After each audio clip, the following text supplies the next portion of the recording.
try not even to talk about capitalism anymore because because we live in crony capitalism and probably always have. If we've never lived in a system, right? And so then when you say capitalism, a whole bunch of people have their perspective of what capitalism is.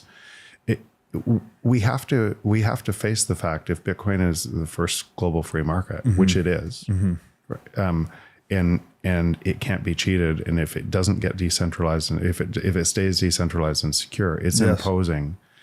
We don't have a word to describe what this looks like because we've never lived in that. Right. And so people's words, when you say capitalism, you have somebody on the other side saying no socialism, and you have some, and you'll mean something by it.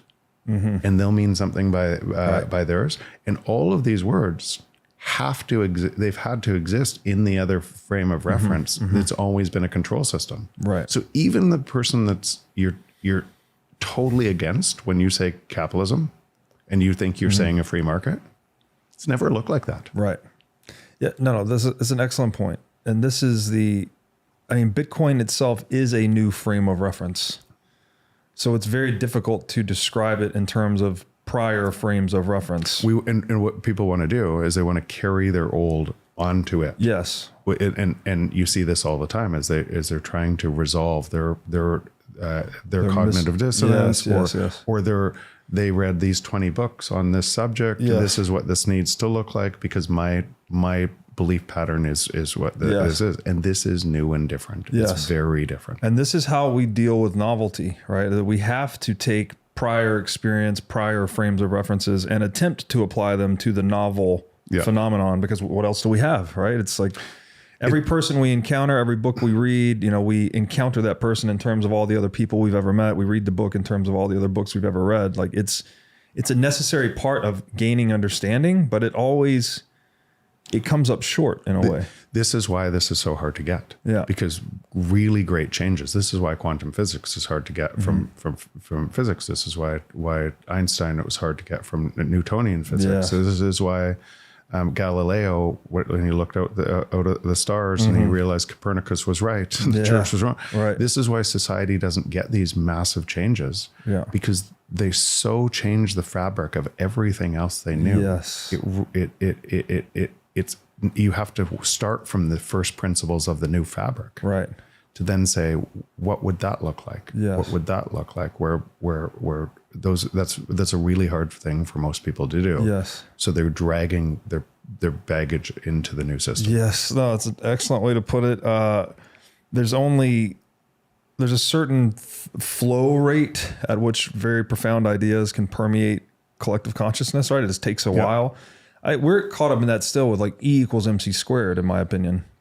Right? Energy equals mass times the speed of light squared. Yeah. So therefore all matter is actually energy, it's light. But we're still kind of flirting with this Newtonian worldview, right? We talk in terms of atoms and subatomic particles and things like that. It's like they're not billiard ball constructs, right? It's wave interactions. It's energy, basically. Yeah. Well, so when you get into quantum physics, then it's even stranger. At the base of that, Einstein's what we measure, what seems like reality, doesn't work against quantum. Yeah, it's like probability waves and things.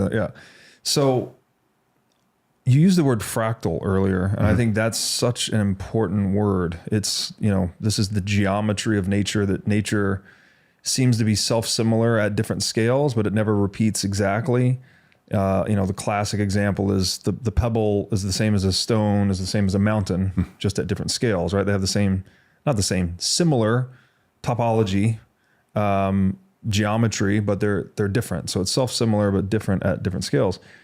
And it sounds like you were describing how somehow, and I don't know, Bitcoin's a weird one, right? Is it bottom up? Is it top down? It's like, it's bottom up, obviously, it's emergent, but it is top down in that it applies this disciplinary force on us, right? That there's a 21 million hard cap, but that 21 million hard cap is a result of a bottom up process. So my question is like, when we think nature works in terms of fractals, and Bitcoin's inspiring these personal transformations in individuals that study it closely, are we somehow in a fractal relationship with Bitcoin or money? Like, what's going on there? I come at it a different way, but I come at it a way that this, like, if you're trying to get to, will Bitcoin raise the consciousness of humanity? Yeah, undoubtedly. Like, and that would be one of those questions, right? That you would say that sounds for a lot of people who don't really know this. Oh, that's weird. Like, you've lost me completely. Yeah. But if the natural state of the free market is deflation and prices should fall every year, and you lived in an honest system, and you didn't have to cheat because it was you had something imposing a discipline where every human got better and better, and they were everyone was in service of you. That would have to feel different. Yeah, for you, your family, it would have to feel different than the existing system. Yeah. So it's so obvious from the new system, and you can see a lot of people who get deeper and deeper in Bitcoin. They naturally get more spiritual. They start to question these things because they've had to go through the unlearning of what they knew before. Yeah. Thanks for watching. If you enjoyed this episode, click here to find more just like it, and here to find our most recent episode. Also, make sure to like this video to help shine light on the corruption of money, and be sure to subscribe to this channel to stay connected.